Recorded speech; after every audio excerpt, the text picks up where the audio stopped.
Good morning. So I don't know if any of you thought this, but I thought that being home as a homeschool mom would mean that my house would just magically stay cleaner, right? It makes sense. You're home all day, so of course you can keep your house cleaner. I was wrong. And I'm sure all of you that just heard that, you're thinking like, yeah, that's not a thing.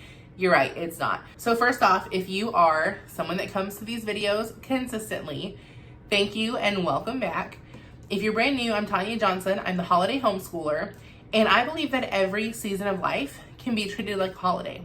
Now, when I think of a holiday, I think stress-free, I think vacation, I think relaxing. So I'm all about simplifying and keeping things as easy as possible while keeping a biblical worldview, and that includes housework. Now, speaking of biblical worldview, when it comes to housework, the Bible has a lot to say with how we should take care of our homes as women and as moms. Now, nowhere in the Bible does it say that I have to keep my house spotless and looking like a museum. That is not what I'm talking about.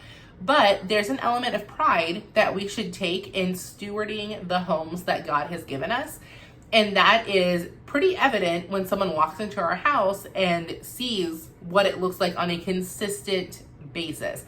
Now, consistent is the key word there. We all have bad days, we all have bad seasons, but if your best friend, who is at your house more often than they're at their own, would say, yeah, she doesn't really take care of her home, it's dirty more often than not, then you probably are not stewarding the way that God meant for you to steward, and I have absolutely fallen into that trap. Now, I understand it is easier said than done when you're a homeschool mom and you're also wearing that hat of educating your children.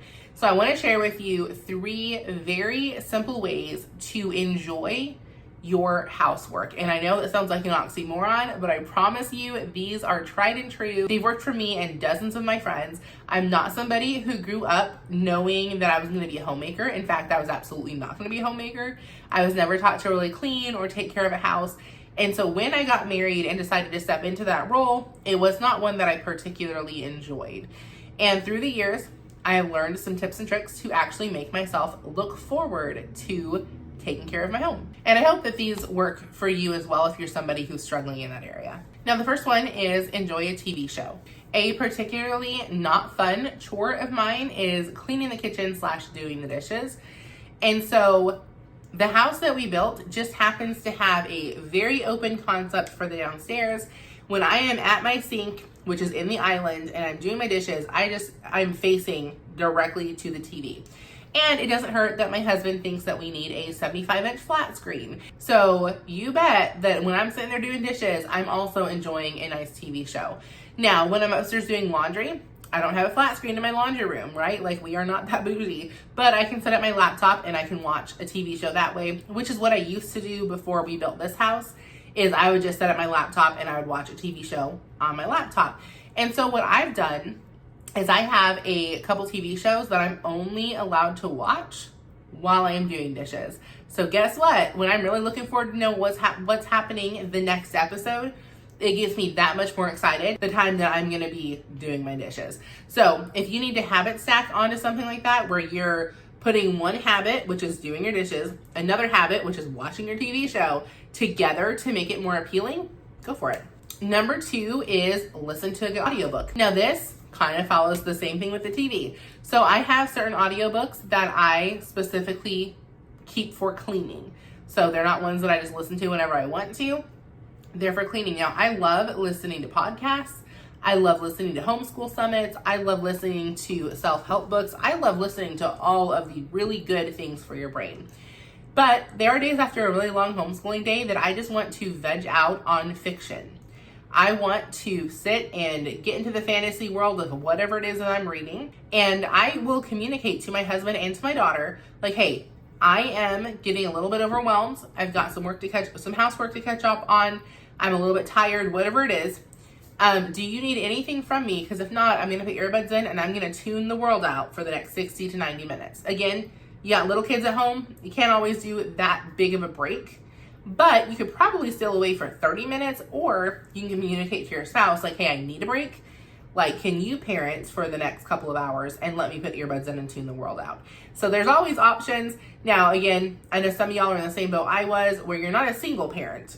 And I don't want to take anything away from single parents because it's not the same thing, but you're a solo parent, meaning your husband works pretty much every waking minute of you and your kids' lives.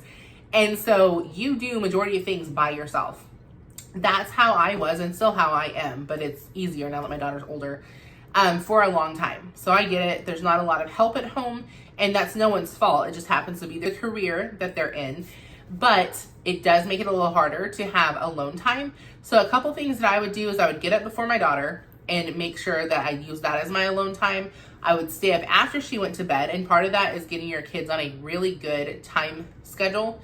If you've not done time management with your kids yet, check out the training video up here at the top. It's totally free. Time management can start as early as 2 years old.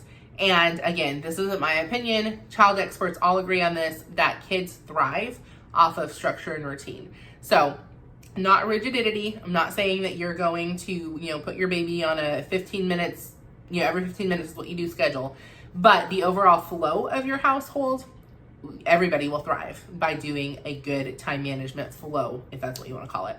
So you can check that out. It's totally for free. At one point, I had a lady in my life that had kids that were quote unquote older. They weren't older. They were like 6, 7, 8, older.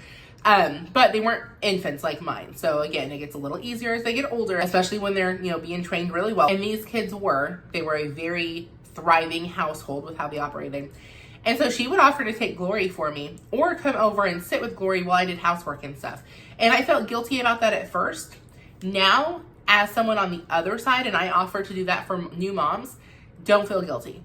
One, we have baby fever and you're our fix. We don't want to have any more babies, or in some of our cases, mine, I can't have any more babies. One was a miracle as it was, and there was no more coming.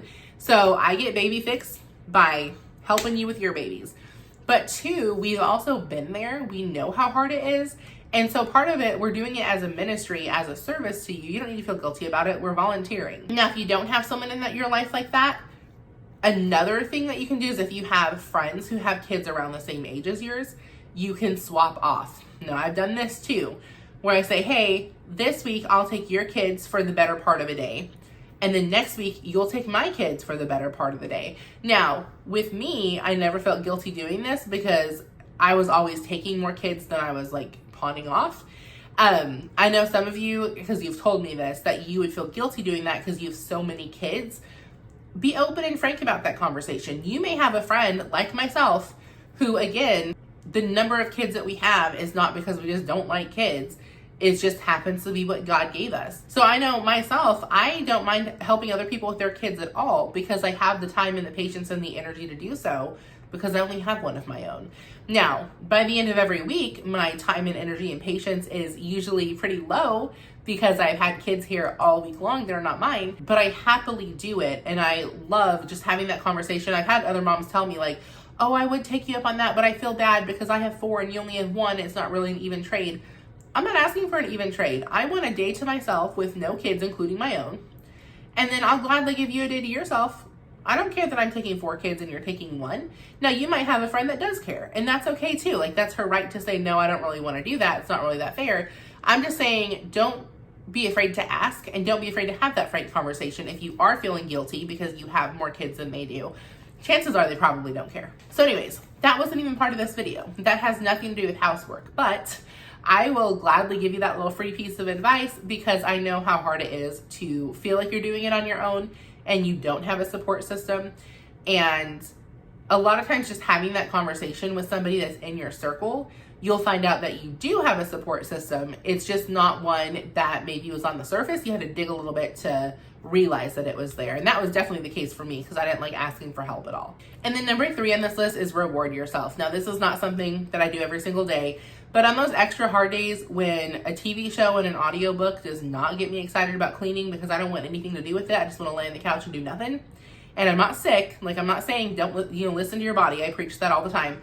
I'm saying you're just having a lazy moment. You just don't want to do it. Reward yourself. This could be in the form of literally anything.